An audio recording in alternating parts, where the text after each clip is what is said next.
जय जगन्नाथ दोस्तों। आज हम भगवत गीता के अध्याय 3 के बारे में जानेंगे।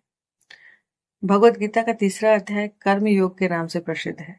इसमें श्री कृष्ण अर्जुन को निष्काम कर्म की महत्ता समझाते हैं और यह बताते हैं कि व्यक्ति को अपने कर्तव्य का पालन क्यों और कैसे करना चाहिए। श्री कृष्ण अर्जुन को कर्म और ज्ञान का संबंध बताते हैं। अर्जुन मोहवश युद्ध करने से बचना चाहते हैं और संन्यास का मार्ग अपनाने की इच्छा रखते हैं। श्री कृष्ण उन्हें समझाते हैं कि केवल ज्ञान से मुक्ति नहीं मिलती, बल्कि निष्काम कर्म, स्वार्थ रहित कार्य भी आवश्यक है। भगवान अर्जुन को कर्म करने की अनिवार्यता को समझाते हैं। श्री कृष्ण कहते हैं कि कोई भी व्यक्ति कर्म किए बिना क्षण भर भी नहीं रह सकता। हर कोई प्रकृति के गुणों से प्रेरित होकर कर्म करता ही है, इसलिए कर्म से बचने की बजाय उसे सही तरीके से करना चाहिए। भगवान अर्जुन को निष्काम कर्म का सिद्धांत बताते हैं। श्री कृष्ण बताते हैं कि व्यक्ति को फल की चिंता किए बिना अपने कर्तव्य का पालन करना चाहिए। जो व्यक्ति आसक्ति, लालच, मोह के बिना कर्म करता है, वही सच्चा योगी। श्री कृष्ण अर्जुन को आदर्श जीवन के लिए कर्म योग की आवश्यकता को समझाते हैं। कर्म योग का अर्थ है बिना किसी स्वार्थ के और ईश्वर को समर्पित भाव से कर्म करना। यह संसार में रहते हुए भी आत्मा की मुक्ति का मार्ग है।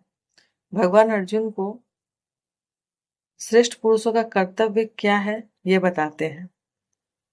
श्री कृष्ण कहते हैं कि जो महान व्यक्ति है, उन्हें अपने कर्मों द्वारा समाज को सही दिशा दिखानी चाहिए। यदि वे निष्क्रिय रहेंगे तो सामान्य लोग भी अपने कर्तव्यों को छोड़ देंगे।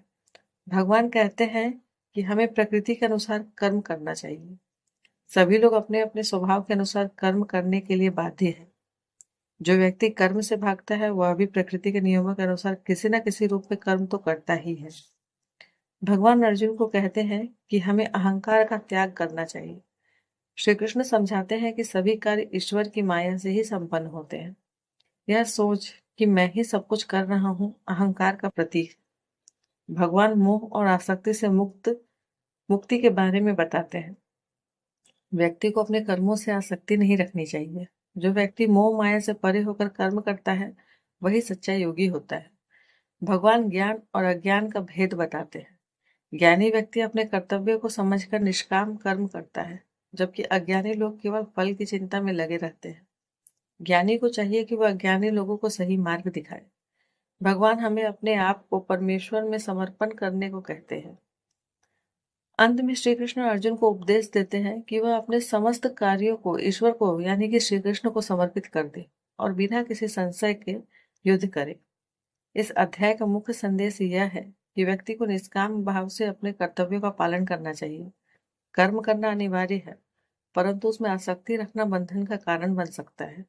जो व्यक्ति अपने कर्तव्यों को ईश्वर को यानी भगवान श्री कृष्ण को समर्पित कर देता है, वह जीवन मुक्त हो जाता है। कर्म योग केवल एक सिद्धांत नहीं, बल्कि जीवन जीने की कला है। यह अध्याय हमें सिखाता है कि जीवन में कार्य करना आवश्यक है, परंतु बिना किसी स्वार्थ और अहंकार के। यही सच्चा कर्म योग है, जिससे व्यक्ति अपने लक्ष्य को प्राप्त कर सकता है।